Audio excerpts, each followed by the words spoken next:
Captain update and another special screening ng Captain with meet and greet just sa Dubai Marina Mall. Ayan ang Captain. Same color pa ang outfit ng Captain.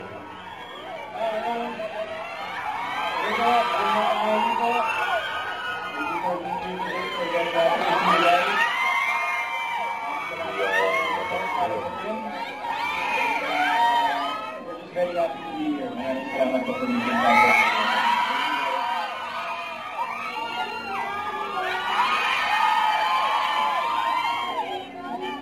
Yan ang dami. Sa kanina, ay hindi mo kami kumain. Pakita lang pili ng atin. Gusto ko yung kalera.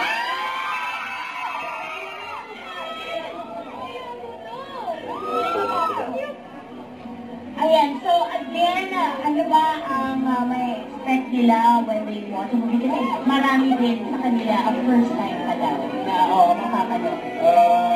Siguro, of course, yung mga questions nyo na unanswered during Love Goodbye, masasagot na pelikula lang po. And siguro, 5 years, marami nangyari sa 5 years dito. So, makikita nyo yung evolution ng mga characters. Also, since this is an old Japanese story, also, maraming makakarinig sa mga kababayan natin sa mga sharing sa pelikula. So, sana after the film, after watching it, let us know what you think.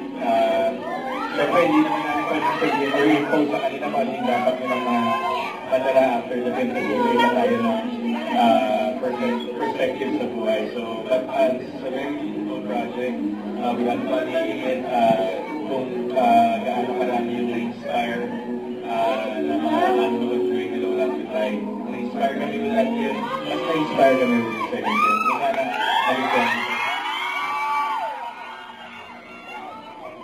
You're watching it with, whether you're watching it alone, with your loved ones, your partner, talaga. So, enjoy lang yung kwento, and ayaw namin sabihin ko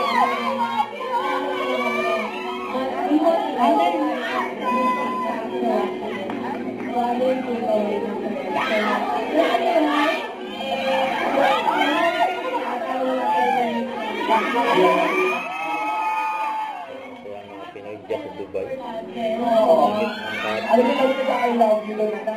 Sobrang envelope na nakita sa isuka. Highest grossing Filipino film of all time. Oh my goodness. Meron pang isa, diba? Dahil official na nga po ang Hello Love Again is the highest grossing Filipino movie of all time din. Dito sa Middle East. Sayang lang kasi sayang. Hanggang ngayon hindi ko na pinagpapakal. Sa totoo lang. Itong kasaysayan. Diba? So, here's lang ako ng isang question. What do you think is one of the major reasons kung bakit naging sobrang hit at blockbuster ng Hello Love Again?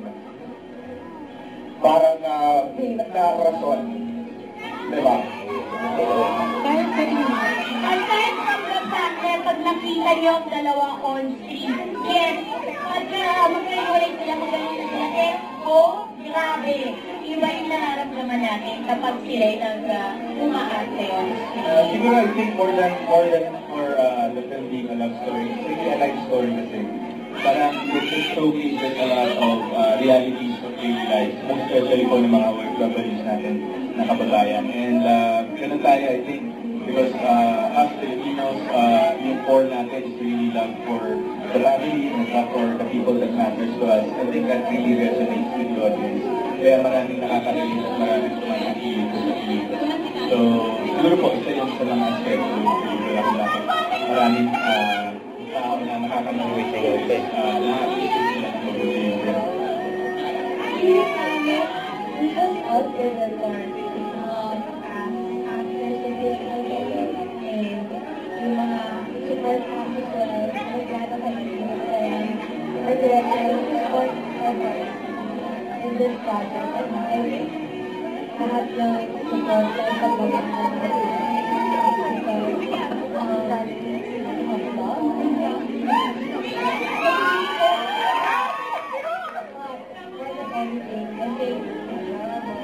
kasi bigay din ko ang fans ng mga tao. Yes.